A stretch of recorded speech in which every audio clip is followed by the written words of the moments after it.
Up to the present time, we have approached our Greek problem largely diagrammatically, or in the effort to outline some elements of the pantheon and the outer structure of the religion. To most students of Greek philosophy, this has been enough, because in our modern Western life, we are not accustomed to a divided theology. That is, we are not accustomed to the idea that there is one obvious doctrine and behind it another not obvious and not always identical with the exterior part. Ancient peoples did not demand that their outer and inner religions be identical. They demanded, however, that the outer religion should lead naturally toward the inner religion, and that nothing learned exteriorly should conflict with that which is later discovered to be true interiorly. Thus, the outer fables and garments formed a vestment within a living body far more important than the robe which it wore. And in an effort to attempt a summary of some of the elements of this, we're going to approach phases of Greek theology tonight which come very close to some of our so-called esoteric systems in the world, particularly Vedanta, Yoga, and Northern Buddhism. Essentially to point out not the parallels between one faith and another, but to point out the largeness, the unfolding sufficiency of the Greek religion itself for those who lived under it and attempted to rise to a better way of life according to its teachings. It is quite obvious that the noblest of the Greeks must have had certain inner consolation beyond mythology, and that pure intellection was not the source of this consolation. For in almost every instance they clearly reveal not only the breadth and depth of their thinking, but the sublimity of their spiritual convictions. These convictions must flow from and be supported by an adequate religion, a sufficient and proper participation in spiritual value.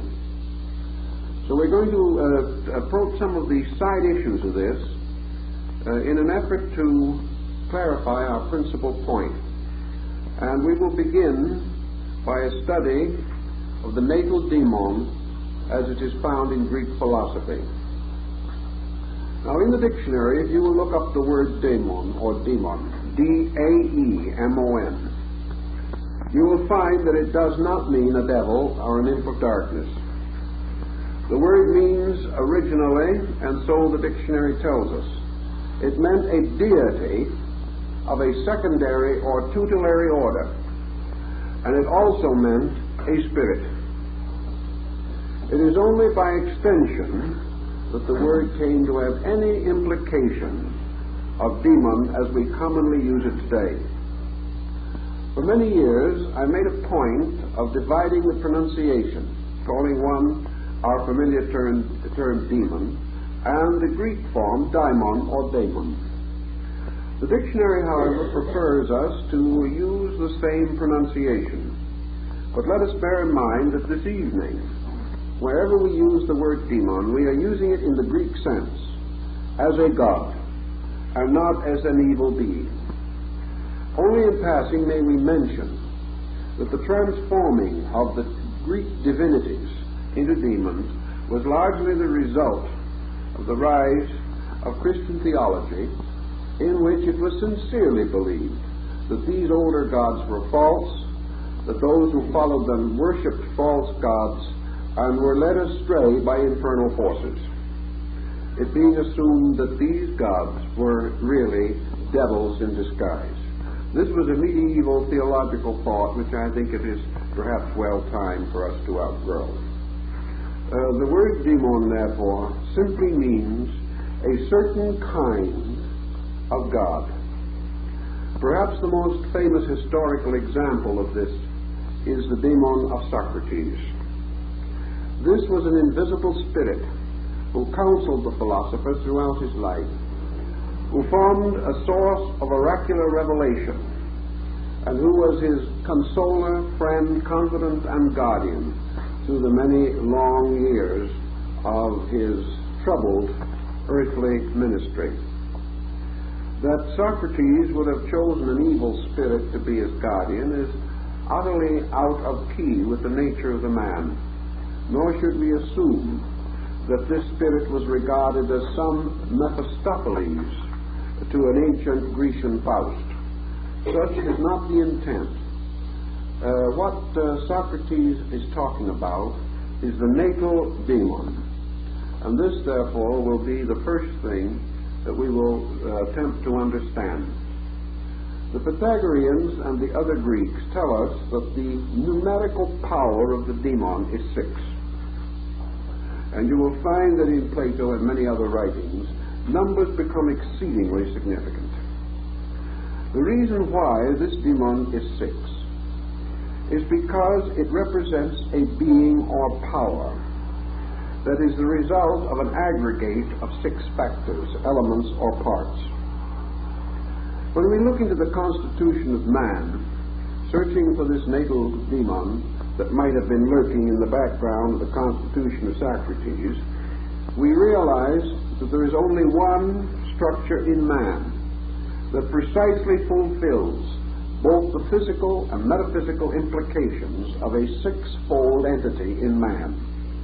And that is, of course, what we call today the human ego personality. This personality, as Buddha points out, is the aggregate of the 6-sense machine. In other words, it consists of the 5 senses and the mental element. These together constitute a kind of being. And for the most persons, this kind of being is the only being that they know. Now, we might go a little further. The average person, in relation to this 6-fold being in himself, though he lives with it and is in constant communion with it, and it participates in every function of his life, the average person is unaware of its nature and only occasionally responsive to its true inclinations and impulses. We live in constant conflict with ourselves. And as St. Paul says, when we would do good, evil is ever nigh unto us. We have a terrible time even living up to the natural advice and admonition of our own compound intellectual entity. So we live below ourselves almost constantly. We live less than we know to be right. We live contrary to what we know to be prudent. We perform actions which we know to be dangerous to our lives, our health, and our happiness, thus constantly entering into a state of conflict with even the aggregate which we call ourselves. This means, to a degree, that what Socrates knew as his natal demon represents the structure of experience consciousness arising out of man's sensory contact with externals and his contemplative reflection upon contact. In other words, we live every day in a world of experiences. These move in upon us. Perhaps subconsciously they move in more than we realize. And this internal self grows more rapidly than the external, possessing a greater body of knowledge than the external realizes that the internal nature actually does possess. The Greeks also had a certain further thinking about this, to the effect that, as Buddha pointed out, this complex of the 6-sense machine, because it is the basic cause of rebirth, constitutes, as the Tibetan points out, the continuity between lives. Consequently, the individual who possesses the sense of self-existence is perpetuated from one corporeal body to another, simply because of his dominant acceptance of the fact of self-existence. It might follow, as the Neoplatonists reason, therefore, that the natal demon can be not only this aggregate as we know it today, but the aggregate of karmic accumulation. It can be that which we have been in relation to what we are, causing some of the Greeks to refer to this demon as conscience. Conscience being, in a sense, therefore, man's over-knowing in relation to his present doing, which, if out of harmony therewith, can also be the immediate cause of psychic stress. This concept is sufficiently interesting to us for perhaps the purpose of exploring it a little further. And in order to simplify this and make it as brief as possible, I want to read a few lines from a paragraph in our Lectures on Ancient Philosophy relating to this particular subject. Here we have Apuleius writing in his commentary on the God of Socrates and paraphrasing the teachings or words of Plato. And then here's what he tells us concerning the peculiar demon that is allotted to every man, who is a witness and guardian of his conduct in life, who without being visible to any is always present, and who is an arbitrator not only of his deeds but also of his thoughts. Then we will skip a little and read on. All you, therefore, who hear this divine opinion of Plato, as interpreted by me, so form your minds to whatever you may do, or to whatever may be the subject of your meditations, that you may know that there is nothing concealed from those guardians, that is, from these demons, either within the mind or external to it, but that the demon who presides over you inquisitively participates in all that concerns you, sees all things, understands all things, and in the place of conscience dwells in the most profound recesses of the mind. For he of whom I speak is a perfect guardian, a singular prefect, a domestic speculator, a proper curator, an intimate inspector, an assiduous observer, an inseparable arbiter, a reprobator of all that is evil, an approver of all that is good. And if he is legitimately attended to, sedulously known, and religiously worshipped in the way in which he was reverenced by Socrates, with justice and innocence, will be a predictor of things uncertain, a premonitor of things dubious, a defender of things dangerous, and an assistant in all time of want. Now that is the definition of the function or action of this demon. Let us therefore contemplate the Platonic concept, which incidentally later came down into the church, which, though it had no time for demons, did develop out of the Assyrian Chaldean concept, which was likewise supported by the Egyptians, that man is born with a kind of an attendant spirit. This is called, in medieval Christianity, the guardian angel. And under the definition of the guardian angel in the canons of the faith, it is stated that the belief in such a being, though not canonical, that is, not official or sanctified by theological legislation, that such belief is of the mind of the church. That is, that it has been generally and universally accepted, and those believing in it are in no way subject to rebuke by the church. Now, the guardian angel and the natal demon of Socrates represent, therefore, essentially one thing. They represent the level of the mental entity conscience and consciousness of the individual, the level which apparently is his present level, but the level to which factually he has not generally ascended. In other words, the individual has not reached identity with himself, even as a corporeal, objective person. He is not using his own thoughts as fully as possible. He is not living as well as he knows.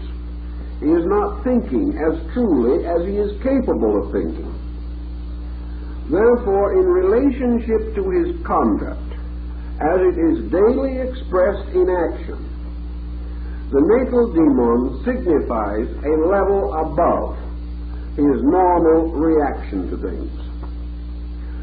Thus we find in the Socratic concept that the first labor of man in his ascent of the mysterious ladder of unfolding union toward the gods, that the first step of this descent is that the individual shall come into harmonic integration with what might be termed the common level of his own capacity.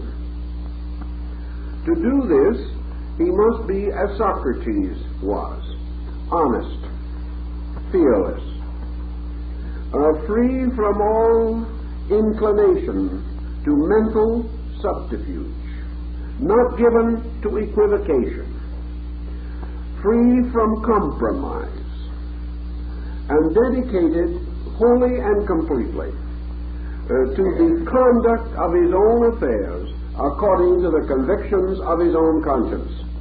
To achieve this is to result, therefore, in a general purification or catharsis of his nature, by means of which he becomes that which he already is capable of becoming. He gains the power to make use of his faculties, the normal and common faculties of his time. For you will remember that Socrates made a great deal of the fact that he was in no way a superior person. He was no way divinely endowed. He possessed no strange powers which transcended the abilities of common men. He thought not with a brilliance or a profundity in the common sense of the word. He thought with a strange, almost cataclysmic directness. He thought with the wonderful capacity that so few of us have of taking two and putting them together and making four. Something that is very difficult for us to do. We nearly always can put two and two together and get some kind of a mysterious multiple which satisfies our feelings but is contrary to our facts. If then we should come to the conclusion that by the demon is signified the mental complex of man, abiding constantly with him, associated with him in all things, and according to Iamblichus in the Mysteries of the Chaldeans, that after death this demon becomes the conductor of the soul, bringing it before the gods and testifying to the attainments of that soul, incapable of being deceived or having concealed from it any fact relating to that soul. In other words, that man, no matter how he conducts himself or what he does, must in the fullness of time, as Socrates pointed out, come face to face with himself and must accept the final judgment of himself upon himself. This is the judgment of the demon. And perhaps it does take on a slightly morbid and infernal situation when some individuals, having that long heart-to-heart talk with themselves, find it a most unpleasing experience. But so often in life, we are plagued by our own conscience, and we wish sometimes that we could dismiss it or would like to regard it as an imp of perdition, prodding us to things we do not wish to do. Now we have therefore now established a level, the Socratic level, the level which is the first common labor of man, and that is the bringing of the objective personality of the individual into a harmonic accord, the union of the six powers to produce within themselves that rather simple, but by very simplicity, beyond deception, part of man's nature. Now in this the Greeks differ somewhat from the Orientals. The Oriental assumes, or at least he is assumed to assume, that the products of this natal demon are essentially illusionary. Therefore, that the sixth sensory machine cannot produce anything but karmic continuance of the organism. The Greek does not deny this, but he makes a useful and practical observation, namely that a man must walk before he can fly, and that before the individual can transcend all the limits of illusion and go into the noblest spheres of reality, it is first necessary for him to live well in the conditioned state in which he finds himself, attaining release by outgrowing rather than by attempting to discard the machinery of the sensory perceptions. That only when he has satisfied the demands of these faculties, has exhausted their natural contributions, and has attained a certain quietude in the presence of them, so that he may discriminate them honorably and honestly, and learn that it is not essentially the machine itself which is bad. It is the product of the machine in the term of the distortion which man permits to arise in the development of his mental emotional structure. Beyond this, then, we pass to the next part of this, and you will see as we go along why it has a direct bearing upon the subject listed in the program, in case you think we've forgotten it. This second part is the next level in the Socratic and Greek theology, namely that above the natal demon there is a second entity or being which is called the essential demon.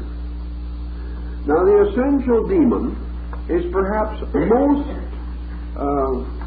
comparable to Emerson's concept of the overself. The essential demon consists of the extension of the natal demonic power upward into union with that directly superior to itself. If therefore we should take the state of thought or the mental life of man and cause that mental life to ascend to the next level superior to itself, we might even begin to develop a series of Neoplatonic analogies. For here we have in the Neoplatonic philosophy thought ascending toward reason, knowledge rising to union with wisdom, intellect ascending to the contemplative state of understanding. We therefore push all of these values upward, and we come upon a new kind of self, and that is the self above and beyond the intellectual self, and that is the intuitional self.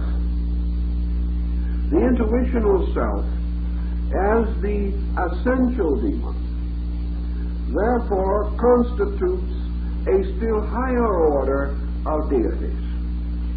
And now we come to an interesting thought in connection with the Greek mythology, namely that the deities are also assigned to the levels of human consciousness, ascending the ladder in a natural and orderly manner.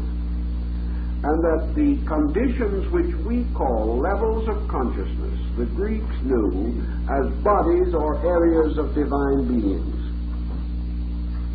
The essential demon is, of course, more remote and more difficult than the natal demon. I think we have a parallel to it in the Chinese doctrine of the transcendent being as set forth in The Secret of the Golden Flower by Willing. Here we have the Chinese recognizing that within the nature of man there is a quality or condition by means of which an imminent and immediate transcendence is possible, and that man also possesses this kind of a God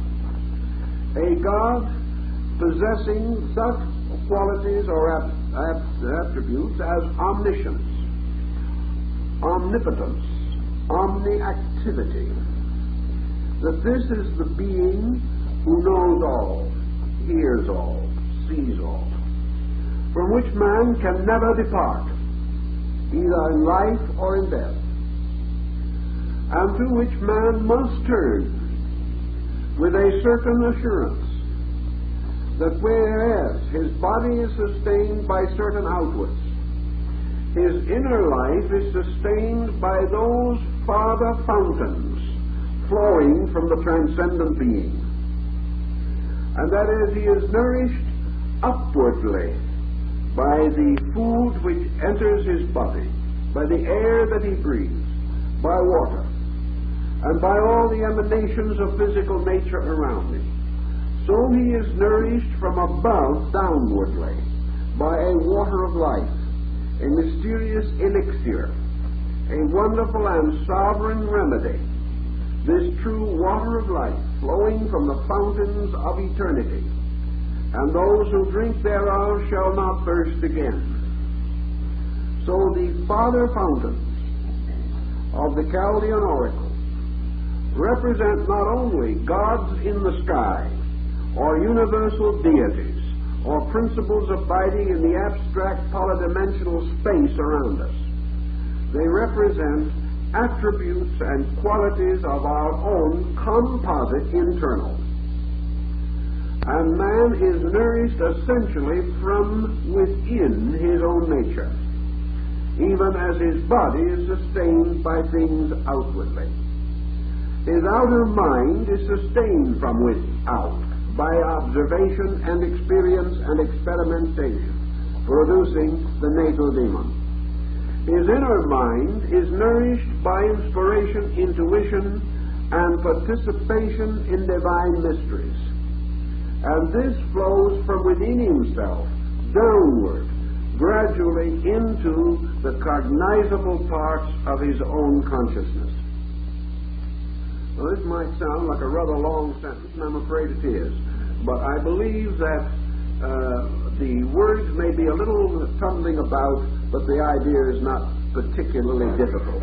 It is perhaps difficult because I'm trying to put it somewhat in the Greek phrasing, rather than in our modern way of saying things. There's a certain archaic majesty in these old forms, which, like the older type of the writing of sacred writ, carries, I think, something in the soul which the modern and modernized versions of these things are deficient in conveying.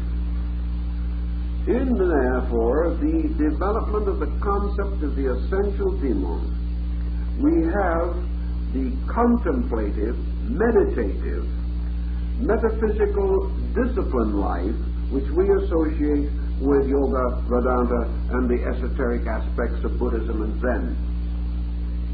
Here we have the individual challenged by what he might term his God. Now, let us escape again from another peculiarity that arises in this type of thinking, namely, what many millions of people, if presented with this idea suddenly, might regard as a most terrible form of idolatry, a man worshipping himself. which of course is not the purpose at all intended in this. Actually, to the Greek, this God is the God in us, which even the most orthodox religious person will accept if it is worded differently. Paul tells us, the Christ in you, the hope of glory. And no one is offended. Yet if the same believer should say, I shall pray to my Christ, he would offend. It is just the way in which the wording is given.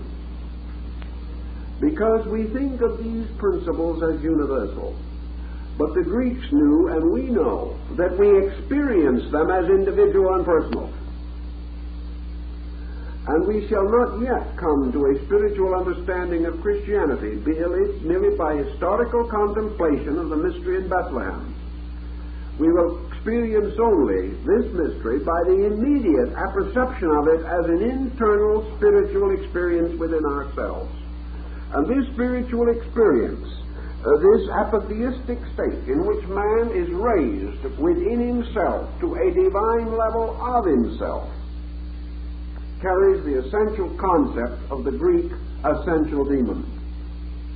So the essential demon is that part of man, the oversoul, the anthropos, or the overself, which abides in a luminosity, which is truly oracular, which may be known only in meditation, which may be experienced only in purity, and which sits forever like the unknown knight of the Arthurian cycle in the apparently vacant siege perilous at the table of the king. This is the invisible 13th part of the aggregate of the round table. Thus in the essential demon we have man coming toward or upward in the search of value. And he rises to what might be termed the periphery of his own ability to conceive the nature and state of divinity.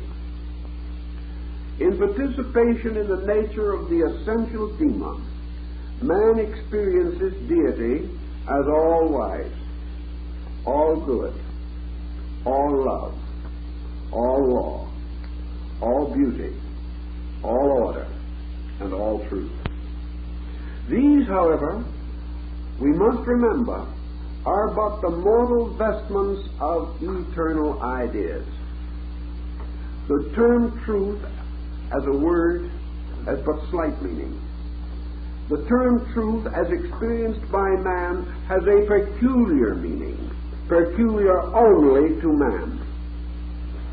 The term good has a similar connotation, not even possessing a complete common accord in men as to that which constitutes good. Therefore, that which is a sovereignty of good for one is a deficiency of good for another. And because conscience, intuition, inspiration, all of these faculties by which man seeks inwardly to apperceive reality, these variously exercised in various times, at various places, by various persons, result in extensions of consciousness which are not identical in their symbolic interpretation into the life of the individual. Thus we may say that a Buddhist, contemplating upon the proximity of the divine, may feel, experience, and inwardly see this proximity in the form of a bodhisattva or celestial Buddhistic being. Whereas under the same motivation and with the same piety and the same sincerity of inward experience, the pious Christian might behold in the same way one of his most cherished saints or the likeness of the Savior himself. Yet these are vestments. These are vestments of spiritual ideas, which can only come to the individual through such garments, forms, and interpretations as are supplied by his own instruments, particularly his visualizing, interpreting instruments. For he cannot give form to things which for him have no form, and he cannot bestow unknown form. He must bestow only such form as can arise from his own mind. Thus the essential demon arises from and is sustained by the natal demon. The natal demon, or the intellectual experience, providing the forms and appearances. Another way of approaching this is on the Greek level of ethics, where we have the same principle, and it is a very interesting and very important key which can be conveyed through many fields of thought. We have in our thinking the famous story of the Good Samaritan, in which we have for us the most perfect, perhaps, simple, childlike example of charity.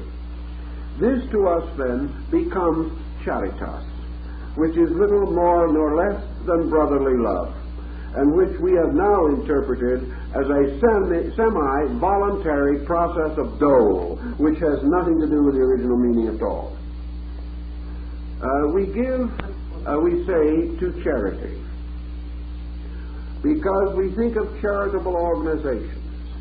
But actually, when we give to charity, the Greek says we give to charitas. We give to love, because it is our love to give to love. We don't give to people, because to them love was a demon, a spiritual being, resembling again your bodhisattvic and kamic deities in Buddhism, where all principles are embodied in the tremendous pantheon of personalized energies.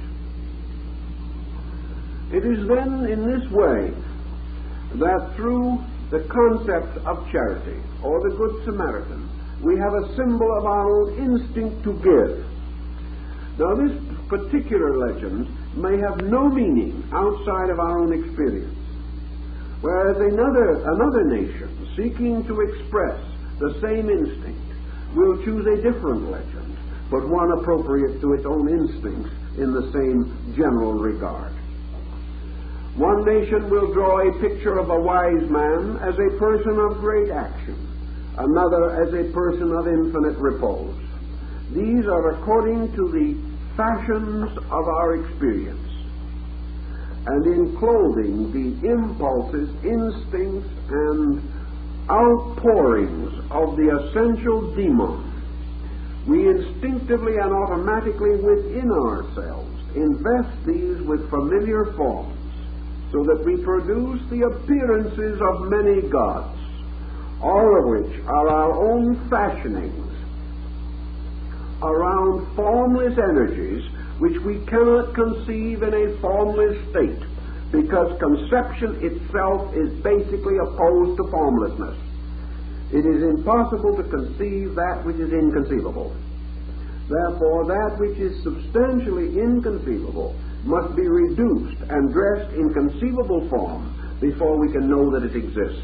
This process takes place automatically within us in the same way, or with the same general alacrity, that certain processes occurring within the optical structure of man result in sight, although the image we see outwardly is not as an image conveyed to the brain.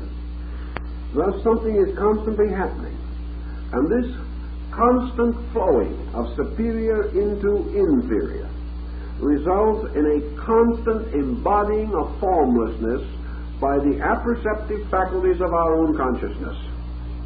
This is the problem of the overshadowing, as the ancients held, by certain inspirational deities. Plotinus tells us, for example, the great Neoplatonist, that only on a few and certain occasions was he permitted to be raised up into communion and into the consciousness of his God. This is the God to whom he prayed, and whoever listened to his prayer. This was the God who could hear him, though 10 million prayed at once. And it was because of the mystery of this God that all who pray everywhere will be heard. And each will be rewarded according to his works. This, to the Greeks, implied the necessity of a kind of machinery in which these prayers did not ascend abstractly in space to some one remote source, there to be filtered, evaluated, and measured, but that it was necessary only for man to call upon those deific attributes which were forever part of his own anthropos, or overself, forever available to him, and related to him, as Krishna is related to Arjuna in the famous scene on the battlefield of Kurukshetra. Thus, to call upon the God, to call upon the name of the God, is to be heard, because it means that by attitude, by consecration, by purification, by dedication, the individual is opening the channels with his own divine nature, making it possible for that nature to flow in upon him in all emergency. And in all great periods or moments of mystical identity, this identity is union with the anthropos, or the essential demon. The thought, as we contemplate it, becomes less startling as we think, but in the beginning it is rather to be considered as unusual. Now we are told, for example, that man's ascent consists of a certain order of conquests, and that these conquests are related to and similar to the rituals of initiation into the state mysteries. For initiation is divided into a lesser and greater rite, as in the rites at Eleusis. These greater and lesser rites consist, therefore, of the rites of the essential demon and the rites of the natal demon.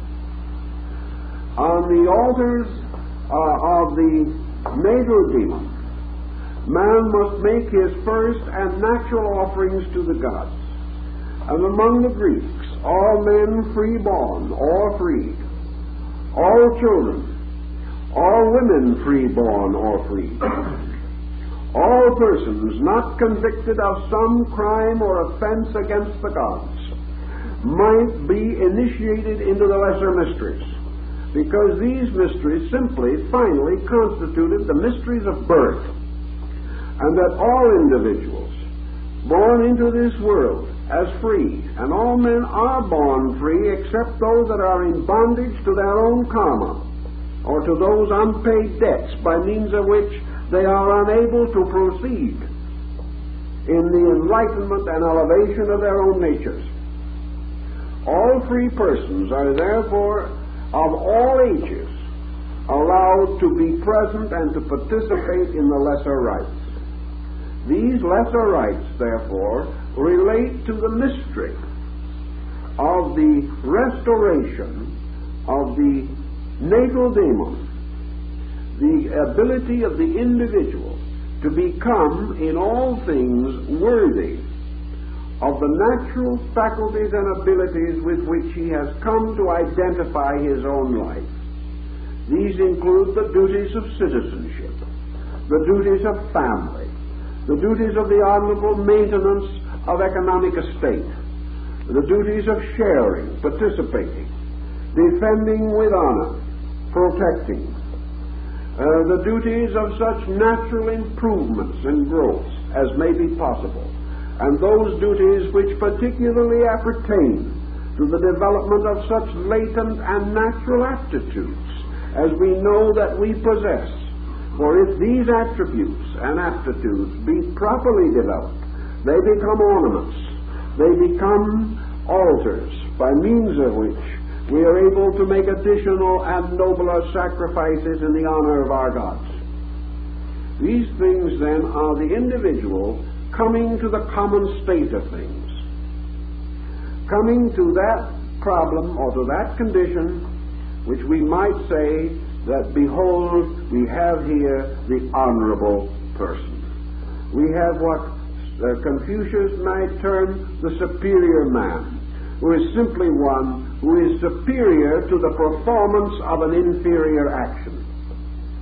He cannot be made to do that which is not good.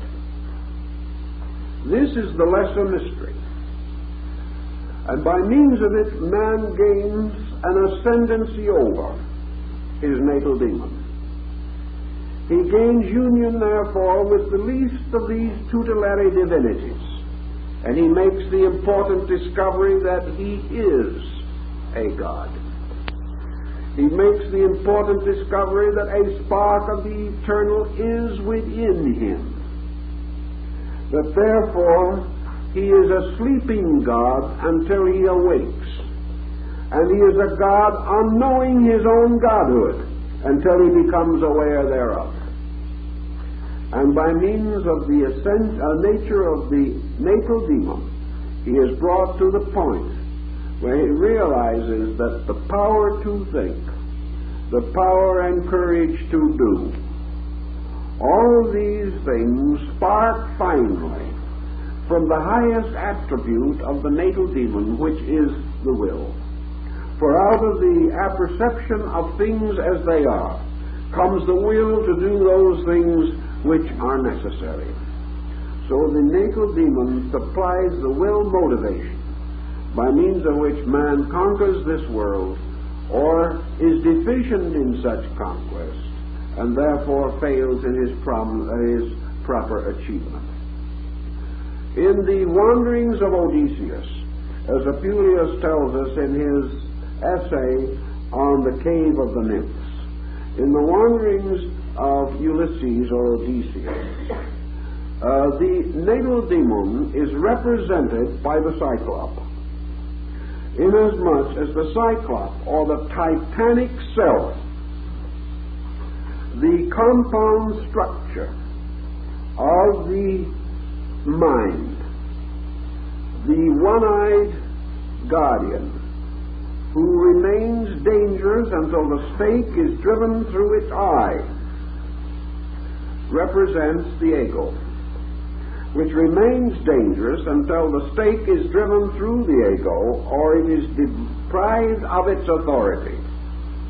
The ego being really a term synonymous with I, or selfness, or selfhood. Now we might say that it sounds rather unpleasant that we have worked up such a nice account of what a pleasant being the natal demon is, only to learn that it is a nasty old cyclop. But let us also remember that at the time of this particular occasion, Ulysses was going somewhere, and he was very, very anxious to get there. And because of certain deeds and actions which had long previously been performed, Ulysses, or Odysseus, had brought down upon himself the wrath or antagonism of Poseidon, lord of the sea. He would have had no trouble with poor Ulysses, with the Cyclop, had he not been on a journey. And in this journey, he was brought under the hazard of the Cyclop, as one of the 12 tests which make up the story of the Odyssey.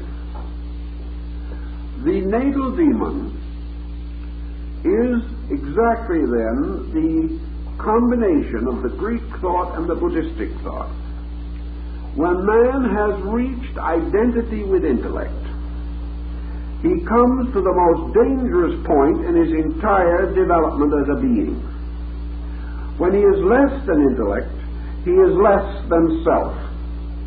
When he is intellect alone, he is less than nothing. And it is a peculiar situation.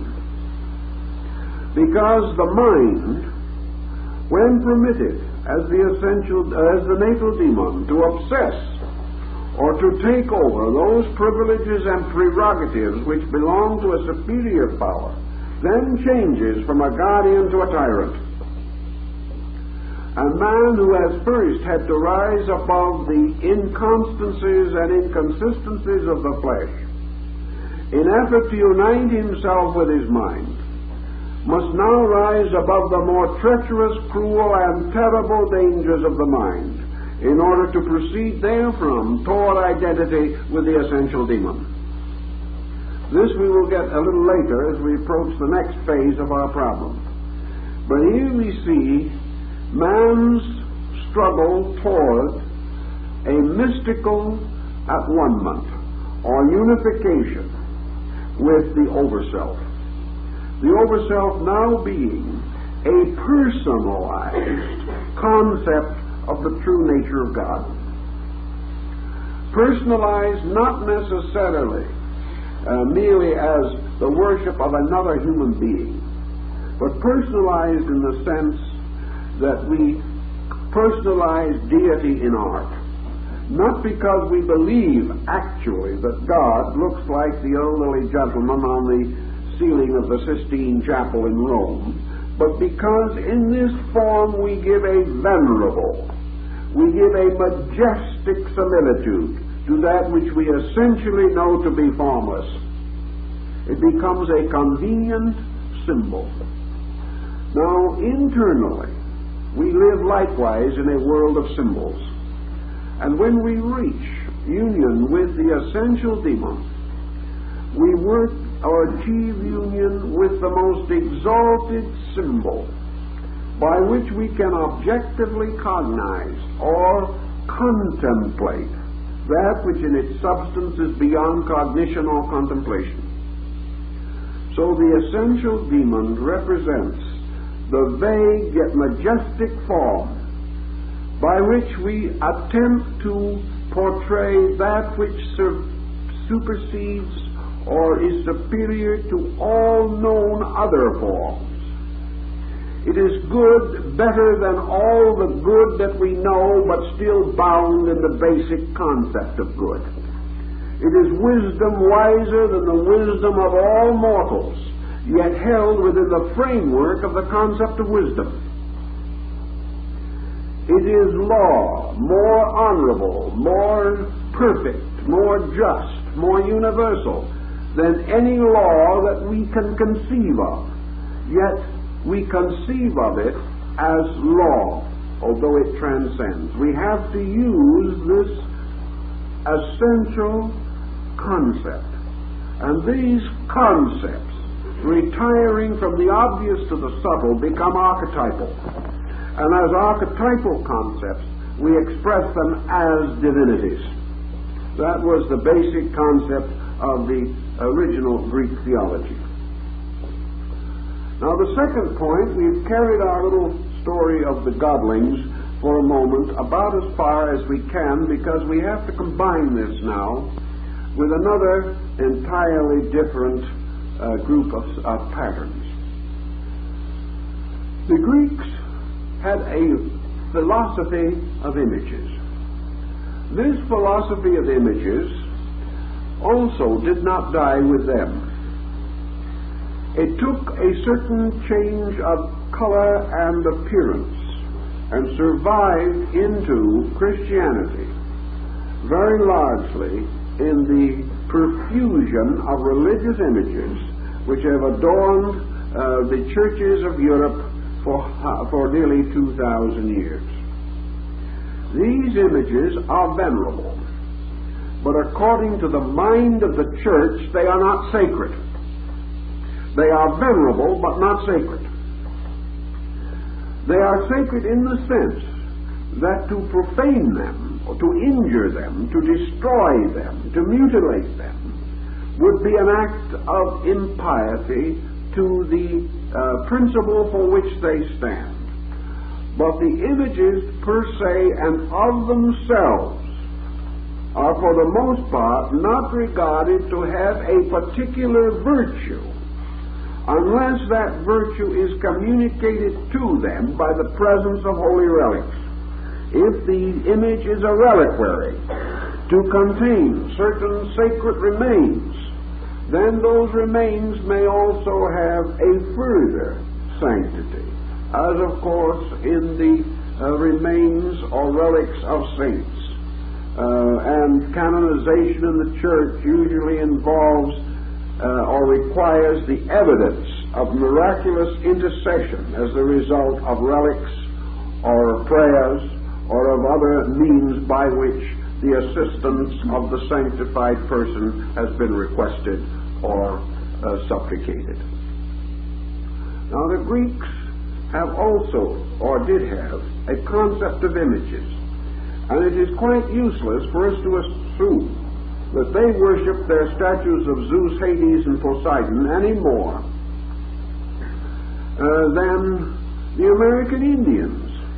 I've talked to the old medicine priests down where they make the little kachinas and all the little sacred images.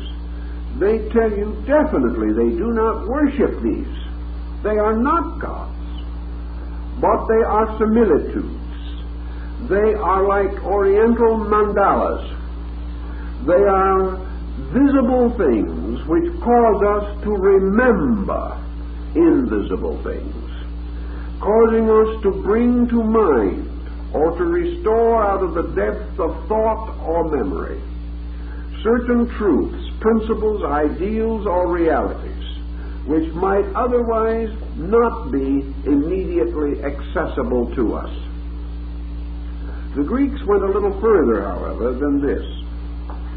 They declared, following Pythagoras and the Egyptians, that all forms in nature are in sympathetic relationship to similar forms.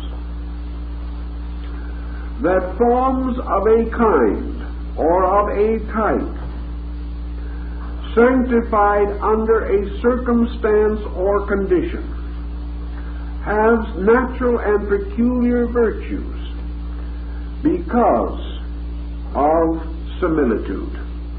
Paracelsus developed this very intensely in his theory of sympathies and antipathies. When, therefore, the conqueror Xerxes entered the great temple of the Olympian Zeus and stood in the presence of the magnificent statue of gold with a face of ivory and crowned with a wreath of olive, and bearing in one upraised hand the gilded ivory figure of victory. The great conqueror, looking up 30 feet above him into the face of this deity, suddenly fell on his knees and relented his previous determination of destroying the sanctuary. He went quietly therefrom and ordered that it should not be disturbed. Now the Greek says to us, the image is ivory, trimmed neatly with gold. We know the man who carved it. We know that it is inanimate. We know that of itself it is but a gilded earth. But what caused Xerxes to change his mind? That's the question. Had this image been different, would the conqueror still have paused? If a man had come up and told him certain truths, would he have let that man speak, or would he have slain him before he could have uttered the words? What was it that stopped Xerxes? Psychologically, the answer is rather obvious: sublimity. Xerxes was overwhelmed, as we are often overwhelmed, in the presence of extraordinary majesty, great beauty, of wonderful ritual or ceremony. Whether we are converted to its processes or not, we are still moved by the impact of the dynamic solemnity and majesty of the occasion. What is this? What is this impact? What is majesty? What is sublimity? It is the presentation by the great conception of art, whether visible or musical, it can be musical, of archetypal form, substance superior to its elements had they not been so united in that form and conformation. Thus, according to the Greeks, Zeus, who is not a person, but represents the archetype of these attributes of beauty, order, power, authority, dominion, law, order, number. That Zeus, therefore, is captured, not as a person who will speak through the lips of the image, but as a power, remote in space, but proximate in all things similar to itself. For as surely as God as life is revealed through everything that lives, as surely as God as generation is revealed in all things generate, as truly as God as truth is revealed in all things essentially factual and substantially true, so all virtues, in themselves distant, invisible, and intangible, are curiously captured and held by their similitudes and by their natural forms and orders. This carries us then to the reason for a talk about Zeus, which is not our main subject, but to bring us back for a moment to a statement in the Bible. And God created man in his own image. Now this is our point. The great Zeus of Phidias is a sublime body, artistically conceived in the similitude of a deity. Man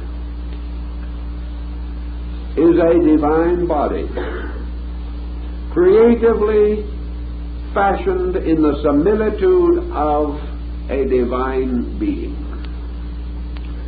And if the sublimity which attached itself to the Olympian Zeus brings with it a certain sympathy, then man, in all his composite nature, in all of the symmetry and dynamic of his structure, in all the magnificence and order of his functions, in all the gallantry and beauty of his potentials, this being also cannot be remote from or separate from those principles which are personified and embodied by itself. Therefore, man likewise, as an image of divine things, by the nature and proper constitution of his soul, is a habitation of divine things, to use the Greek term. Therefore, there can be no essential interval between God and that similitude of God which is man or creation, with man as one of the most perfect, geometrically obvious examples of the wisdom and dynamic and the canon of divine creation. This causes man to stand in a certain relationship to the gods. This relationship was very important in Greek religion. If therefore man is so constituted that he may be a receptacle of divine energies, if he is therefore likewise capable in his own life and nature of bearing witness to the attributes of deity, we will then pause for just a second and go back to our Olympian family. Here we have the gods up on the mountain, and these Olympian deities are 12 in number. These 12 representing to the Greeks the primary dodecahedron, or the great 12-faced symmetrical solid, representing symbolically, and we might almost say in terms of a mandala, the perfect order, the perfect balance, the perfect interplay, the perfect geometrical harmony of the total divine power. This power, one in essence, 12-fold in manifestation, therefore manifests through archetypal qualities. Each of these qualities being basic or essential in nature, one of the 12 creating powers which the Greeks and Romans later associated with the zodiac, or the 12 great orders of archetypal creative energies. It would follow, according to the Greeks, therefore, that if these 12 principles, existing universally in their own light, but existing archetypally as 12 fountains, cores, vortices, centers of creativity, that these extended principles moving toward generation or moving towards productivity would present 12 archetypal forms referred to by Plotinus as effulgent blossoms suspended in space. Such being the case, we then follow the Greek thinking that these 12 produce from themselves 12 kinds of souls, not greater nor less than each other, but possessing a peculiarity, namely that their perfection is by the dominant perfection of a certain power, a certain virtue, and that their harmony, their adjustment, their integration, their organization, these things are brought about by their ascendancy toward and unity with the creative principle from which they are dependent and to which they essentially belong, and over whom this principle abides as the shepherd or psychopompus of an order of souls. The Greeks therefore declared that in complete spiritual democratic equality, man possessing attributes divine, but at the same time by his very nature not complete or total in all his parts, may therefore be regarded as being suspended from certain deities, and that these deities are his fathers, that he is their child, that they are his father stars, that they are the causes and proper sources of himself, that his involution is departure from the knowledge or realization of this into a state of darkness or ignorance of his own origin, and evolution is his restoration again to identity with the shining vortex of the principle which is the core principle of his own nature. This means, or meant to the Greeks, therefore, that man belonged to orders or kinds, so that all men, while able to become physicians, would not become physicians by choice.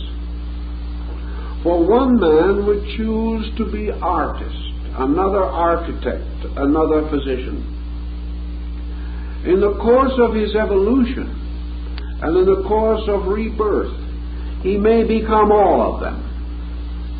But even so accomplishing and so becoming, there still remains within himself a parent choosing, a core of desire, by means of which there is one universal aspect of the good which curiously invites him more than others, and by which he is most stimulated to the attainment of the good.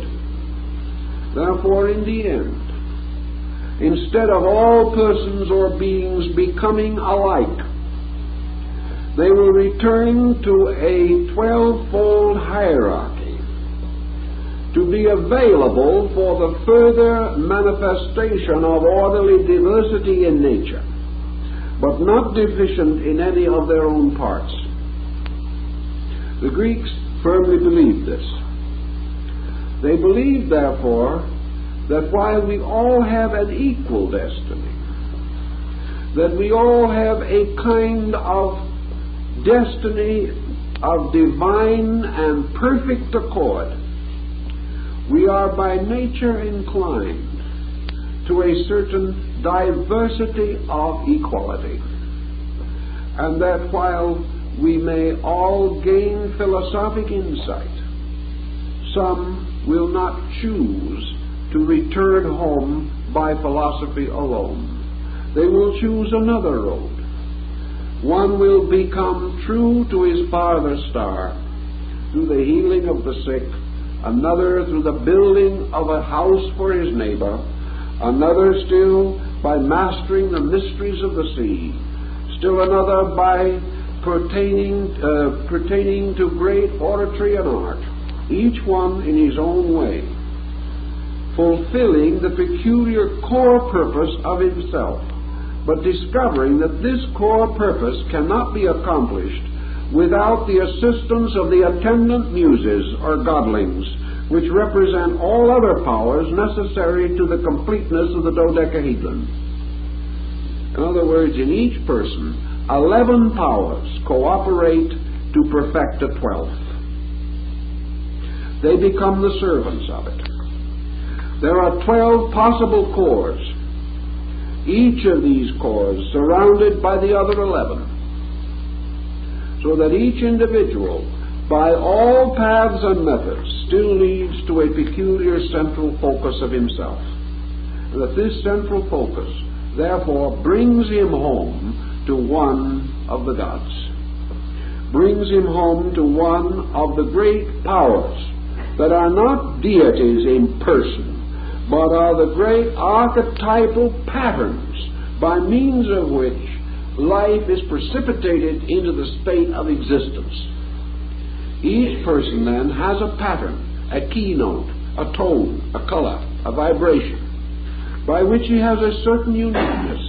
But this is not inequality. This is variety in unity. If, therefore, man, becoming embodied in this world, begins to aspire towards a superior state, he may then, under certain conditions, seek to achieve beyond the common achievement of his time, pressed on by inevitable fate, by providence, one of the most powerful of all archetypes. Pressed on by these considerations, the individual immediately seeks identity with the natal demon. He cannot rest until he has achieved the most that his nature permits. Another man beside him has no such unrest and will continue for an indefinite time to live according to a series of compromises. Each person, however, even at the beginning of his search, will be first pressed to this quest by something in particular, for he will not move until the quality which belongs to his father star is moved in him. One man, therefore, will discover this pressing move on a battlefield. Another will experience it in parenthood. A third in art. Another in medicine. Whatever these symbols may be, there is always one door that opens into the mysterious and fabulous many-gated temple of Thebes. There are an infinite number of gates, but each man must enter by one. Also, there are 12 gates in the holy city of the New Jerusalem, so that the 12 orders of souls may come in. And the tree of life and the tree for the healing of the nations bears 12 kinds of fruit that no souls may go hungry. The thought has been carried on through, but we've lost track of it because nobody bothered to think what these symbols might imply.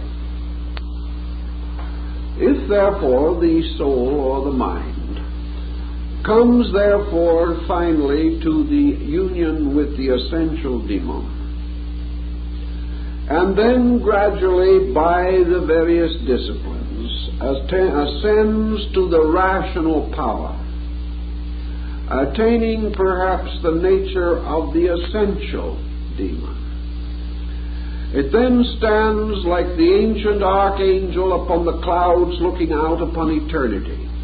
For man, having completed the possibilities of the reflective life, has gone as far as certain elements or factors of his nature will permit.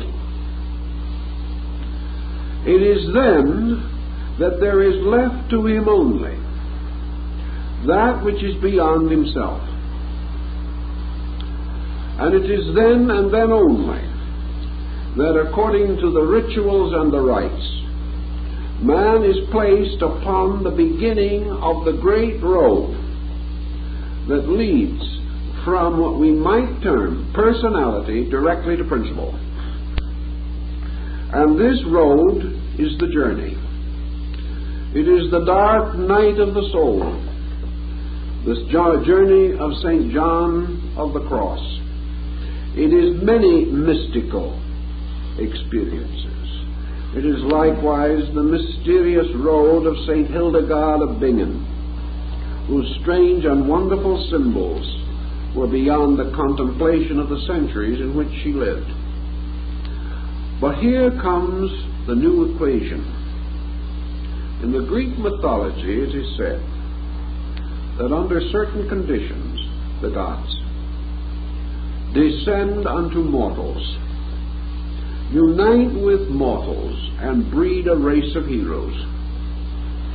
Now the hero in the Greek is also very interesting and compelling symbol, because in every instance it is the union of a principle with a body. It is furthermore the identity that we find in the statue of Zeus and the archetype behind it. The great conqueror could not have been moved had not the archetype taken form. And the form could not exist had the archetype not been projected. So the union of archetype and form is found in correlation or correspondence in the nature of man.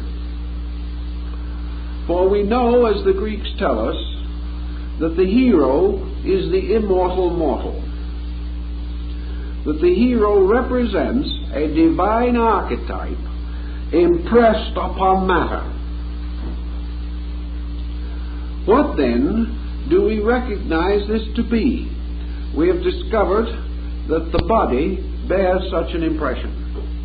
We have discovered that the senses, the faculties, the functions, the attributes all bear witness to this impression. We know that the mind, the emotions, and the rational faculties bear witness. But these all bear witness to certain aspects only.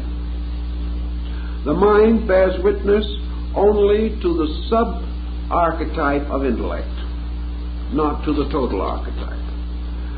What then is the total archetype? What is the total impression of the divine purpose upon matter?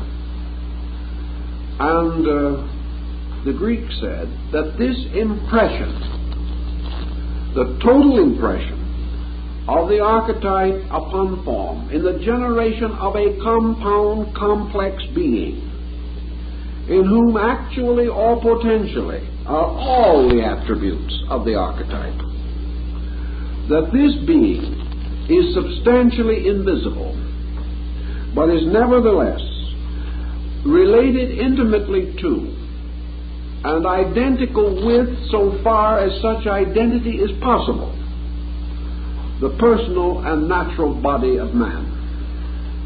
Man is therefore a being extending from the visible parts of the archetype, which are its inferior parts, to those invisible parts, which are its superior and causal parts. And the total impact of the divine creative power upon the total man, who therefore comes into existence as one being, with infinite diversity within him but undivided, bearing witness to an archetype containing infinite diversity but undivided. That the total impact of this is the union of a God and a mortal, and the production of a hero. The hero, therefore, is nothing more or less than the total being of man. Not his mind alone, not his emotions alone, not his energies alone, not his contemplative, mystical experiences alone, but the total visible and invisible spirituality, intellectuality, and physical existence of man. Man totally, with every resource, every potential, in whose nature the 12 powers reside, and in the center or core of which one of these powers is sovereign over the others, forming with them a celestial order, a hierarchy which in the process of man's evolution will gradually be externalized as a series of hierarchies and a series of archetypes, but which man in turn, by his own growth, will gradually move in upon until he becomes progressively aware of the 12-fold nature of himself and his own divine structure. The creature, therefore, the hero, is the total being as remarkable from the separate being, because the separate being is incapable of the heroic estate. The mind can go so far and must perish. The emotions go so far and then betray. The reason goes so far and then stands upon the borders of the unknown. Faith carries man beyond reason. A pure and complete Eastern concept of a samadhic or nirvanic state carries man beyond faith. But still, he has no certainty that he has exhausted the archetype. He does not know that this archetype is other than that it is total being, as absolutely different from any part of itself, and yet complete in itself. That all parts become chemically dissolved in the production of a thing different from themselves but containing them all and superior to themselves. So we have the hero. He is therefore like the story of every man. He is the total truth seeker. He exists for two purposes. First, that the way of God may be made known. That is the motion downward of the law.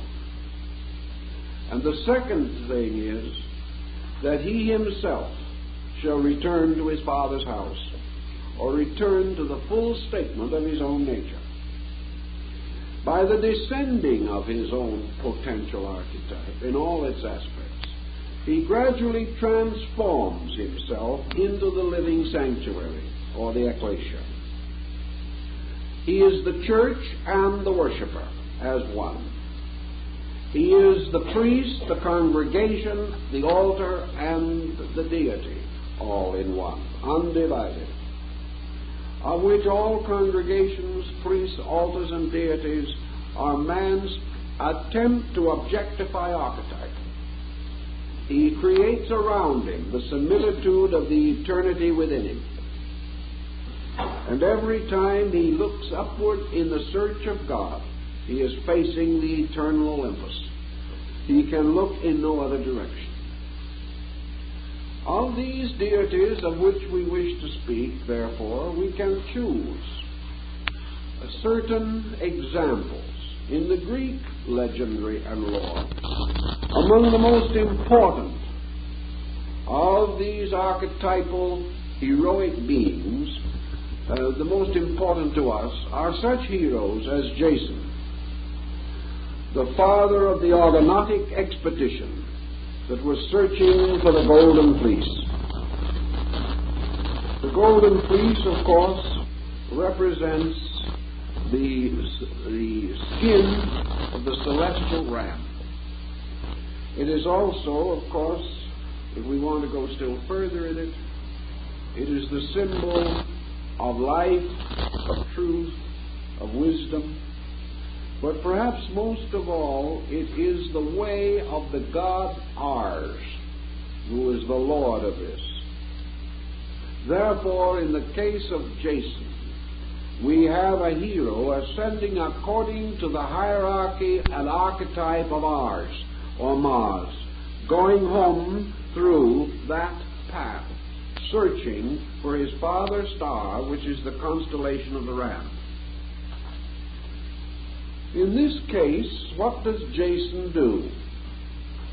Jason, having built his ship, and having resolved upon the great Argonautic expedition, seeks around him for the noblest and most valiant of the Grecians, and selects 12 who are to accompany him on the journey. And these are called the Argonauts. These 12 are archetypally the great circle of the gods. A little less archetypally and more within our own comprehension, they represent 12 powers resident in the human soul, the 12 attributes or energies by means of which the quest for the Golden Fleece is to be made possible. Therefore, the expedition starts out, and it is rumored that in that expedition a very wonderful and mysterious being also accompanied them as one of the great heroes, and that being was Orpheus. And it is also told to us that Minerva assisted in the expedition. All of these representing the attributes of the psychic self and of the archetypal world, uniting in the hero quest. So Jason becomes the individual who, moving from the lesser to the greater rights of the mysteries, faces the great division of the Eleusinian into 12 degrees, through which the great labors must be performed, which are again paralleled by the other solar hero, Hercules, who is the hero of the order of the god Apollo.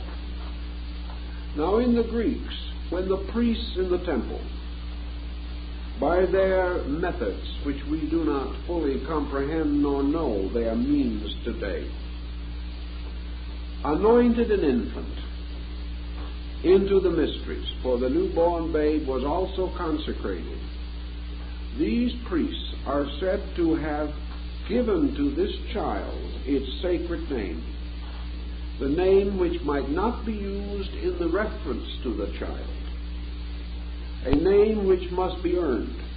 The American Indian had the same habit. But that this name was actually the key to his father's star, so that physically he might be the son of, might be some Roman like the son of Glaucus or Claudius. But in the temple, he was the son of Hermes, or of Zeus, or of Juno, or of whichever of the orders of deities his father archetype belonged. For as a person, he was born of the earth, but as a hero, as a total being, he was the child of heaven always. His body might come and go. He might live 1,000 embodiments, but still he was the son of the Father God, to whom he was indebted for the archetypal impulse. Therefore, we understand perhaps why the Emperor Julian always declared that he was the son of Mercury. This was because of the fact that he was an initiate of the mysteries of the great Oriental Diana of Ephesus, and had received the mystery of his star or archetypal identity. And the Greek uses the word star in two ways, not only to symbolize astrology, but rather effectively archetype, because your star form, your magnificent blazing crystalline pattern like a snowflake, is a beautiful symbol, a pure archetype. It is about as near as we can come to it. So these were the star archetypes, which perhaps blazed in the invisible heavens of the gods as flowers upon the meadows of the sky. And the Greek poets so referred to them. The most famous, of course, of all the heroes is Ulysses or Odysseus, who belonged to the celestial archetype of Poseidon, Lord of the sea. Therefore, when Ulysses began his journey home from the Trojan War in the plains of Ilium, we know that the ancient name of Troy was Ilium, from Elos, meaning mud, earth, slime. Here is the same meaning as the parable son of the prodigal son and his flesh pots of Egypt, also the archetypal symbol of mortal or physical existence. That when he started to return home, Ulysses or Odysseus had to pay his debt to Poseidon, his father star. In other words, this star, for his return journey, became his judge, because nothing might be accepted back into the archetype except that which was consistent with the archetype. Any fault, failing, or weakness against the archetype became a peril, and this peril had to be met. And this peril, like the labors of Hercules, is represented by one of the adventures along the way, one of the temptations. For all these temptations are simply symbols of the initiatory ritual, which in turn is the symbol of the evolution of the hero self. Now, the hero self, having gone along through some of these testings, seems to come under most evil times. And in the case of Ulysses, who started out with a considerable company, representing attributes, qualities, achievements, and attainments, finds that in the end he must proceed alone. For all things not pertaining to the hero self are lost along the way, although we start with them.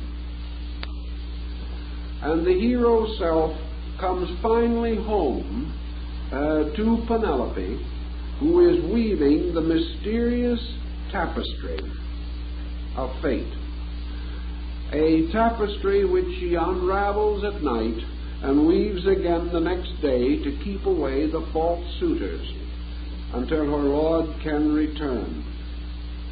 Now, of course, in this case, Penelope represents one of the primary attributes of the higher archetype.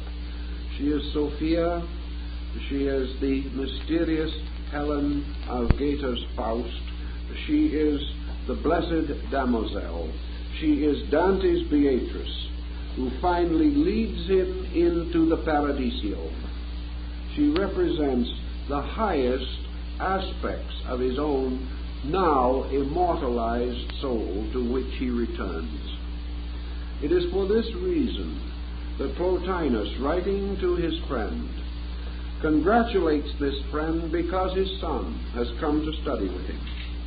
And Plotinus says he rejoices that this young man has resolved to make philosophy his journey, and that he also, like Ulysses, seeks to spread the sail of his little ship and return to his own far distant native land.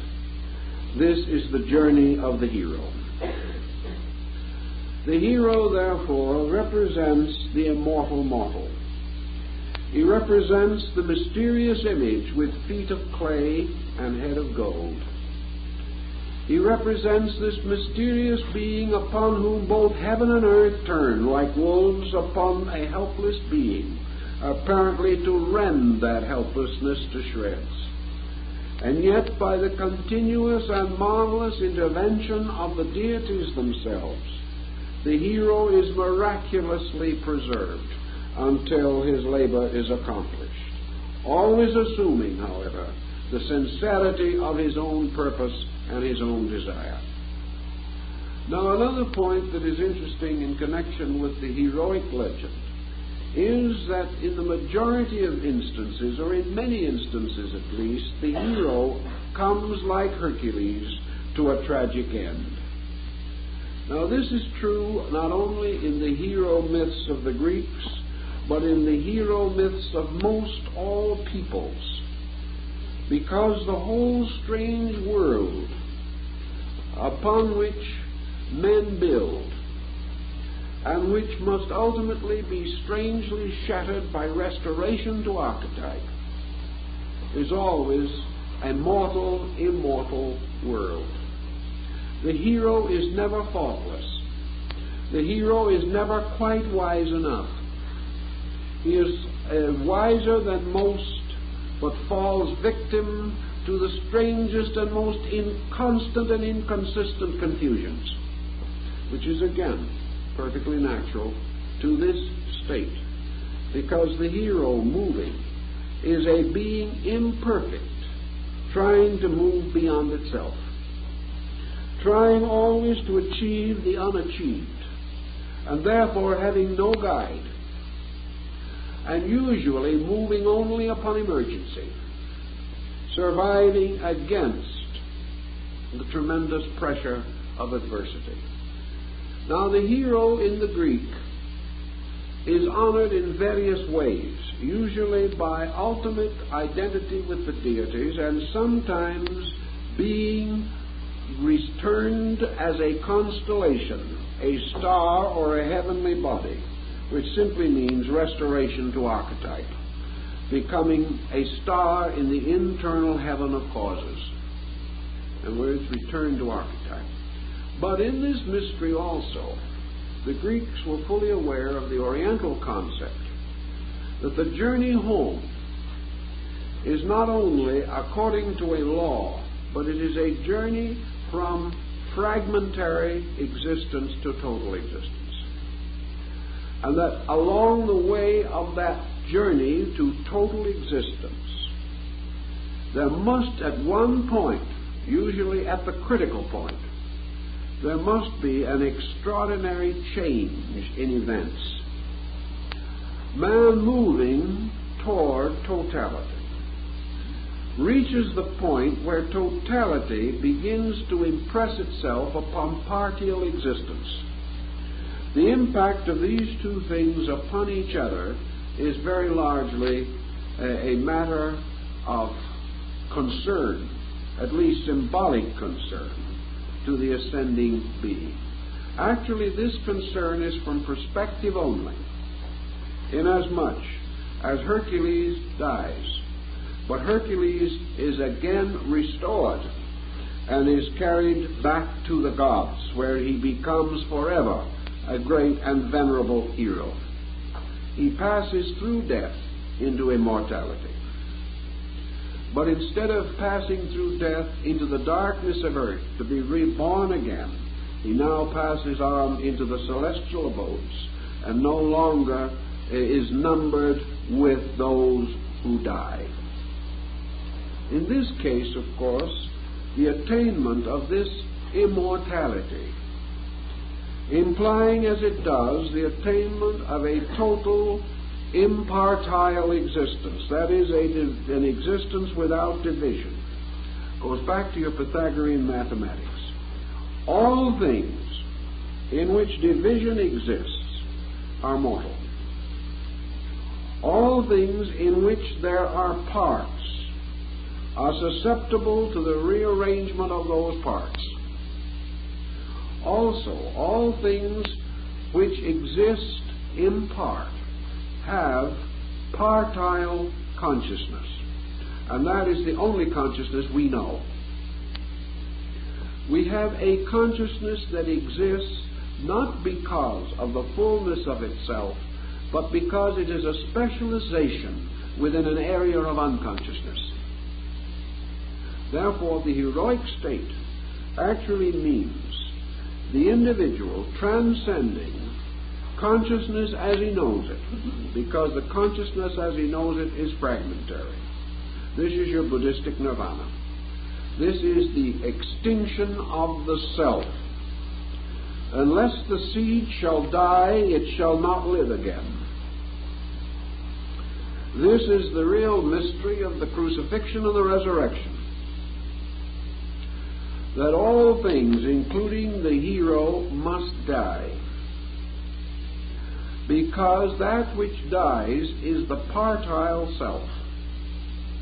It is said in the ancient wisdom of Israel that Moses ascended through the 49 gates, but the 50th gate he could not pass. And because he had angered the Lord by the smiting of a rock, when the time came, he was not permitted to enter into the land of Canaan, but was allowed to stand upon a mountain and look forth upon the land of Canaan. But Jehoshua the son of Nun led the children of Israel into the promised land. And upon the mountain, Moses the hero died and was taken to his God. And because God had promised that the angel of death should never come unto Moses, God came himself and took him. Now Moses is the hero, but the hero must die upon the hill of Moab, because another leader must carry the 12 tribes, the 12 parts, the 12 gods, the 12 departments of the soul on into the nirvana, or into the total archetype. So the hero may approach the eternal but can never know it. And the reason why the hero can never know the eternal is because the eternal may know only itself, and no other thing may know it. So there is this moment in which the self and all the attributes of its own nature, crucified between its own polarities, must die. And by so dying, save the whole world, the total self and the total being. Archetypally, this is the Logos of Plato, which impresses itself upon the universe in the beginning, in the form of the cross, and by dying at the time of creation, makes possible the redemption of all things. The Greeks had precisely the same concept, but the going home to the Greeks, being the restoration of totality, meant the entry into an eternal, unconditioned state beyond mind or thought or concept, in which the personal self, the hero self, the attained self, perishes along with the unattained. And in the great battle of the gods in the Nordic literature, the gods and the evil spirits in the last great battle slew each other, and all died together. Therefore, the hero self, the lower self, the demon, natal, and essential, all these finally come into a strange dissolution, for they are fragments, and the concept, the existence, the being of fragment ceases when totality exists. So all parts die in totality. And in trying to preserve themselves, they preserve their own isolation and their own suffering. But in the complete sacrifice of themselves, they attain all. And those who would save their lives lose them. and those who lose their lives for the sake of truth shall have life everlasting. And it is this loss of life in truth that brings with it ultimately the restoration and resurrection of the firstborn of them that sleep. It is a very great mystery, but the Greeks were well aware of it.